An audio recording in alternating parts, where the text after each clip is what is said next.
Dreamscape presents Chain Lightning by Elizabeth Lowell. Narrated by Erin Yuen.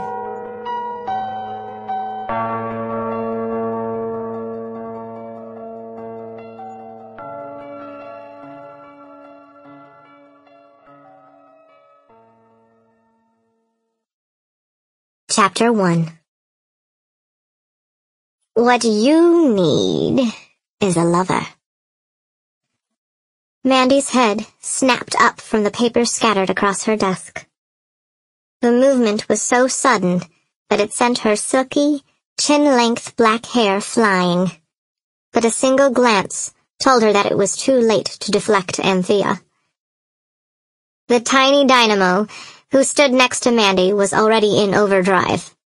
Anthea had that special gleam in her eyes, the one that came only when she had found a new project. Mandy stifled both a sigh and a smile, pulled her scattering thoughts together, and put away the masculine image that had sprung into her mind at the mention of a lover. A thatch of unruly, sun-cured, blonde hair, strong, lean hands, jade-green eyes that never smiled. "That's a wonderful idea," Mandy said cheerfully. "I'll stick up a bank and take my pick of the bachelors at the OCC auction tomorrow night." In neat, slanting printing, she wrote on her calendar for the following day, "Rob bank. Buy lover. Soonest." "Anything else? Have you found a replacement for Susie yet? Should I rob another bank and double the next receptionist's salary?" "I have 2 excellent candidates."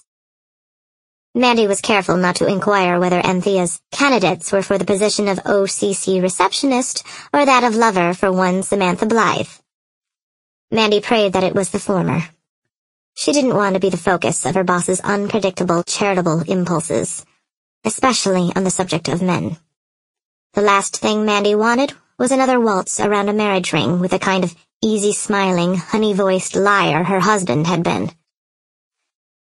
"Both of them are presentable and skilled," Anthea continued, numbering attributes on small, immaculately kept hands. "One of them was recently widowed, and the other isn't married." A neutral sound from Mandy was more than enough encouragement for Anthea to continue her summary of the candidates. Nothing in her voice or demeanor gave a clue as to which position the candidates were slated to fill: office worker or bedroom athlete. "Both of them had very clean, neatly kept hands, which is essential," the older woman said crisply. "They both look strong and healthy, but it's hard to tell without trying them out.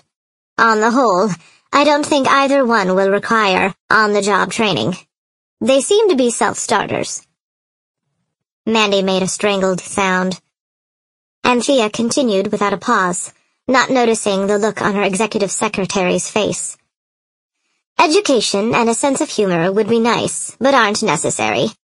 After all, no one expects anyone in that position to do more than take directions and follow through with a 100% effort and no shilly-shallying. In the final analysis, all the job really requires is cleanliness, a generous portion of stamina, and a willingness to take direction without sulking." "Stamina?" Mandy asked faintly, banishing the images in her mind, and wondering if Anthea was taking her usual bluntness to new highs. Or lows. "But of course, stamina is vital if the job is to be adequately filled." "It is?" Anthea gave Mandy an exasperated look. "Dear girl, do you have any idea how many receptionists I've lost because they had delicate constitutions? Too many. Now I look for someone sturdy. When you applied for the job, I almost didn't hire you. You looked frail, too thin, too nervous," Anthea said with typical bluntness. "If it hadn't been for that determined chin and those haunting gold eyes of yours, I would have turned you down without a tryout." Mandy started to speak, then realized it was futile. Anthea was in full sail. "I was wrong," Anthea continued with, "Sample complete. Ready to continue?"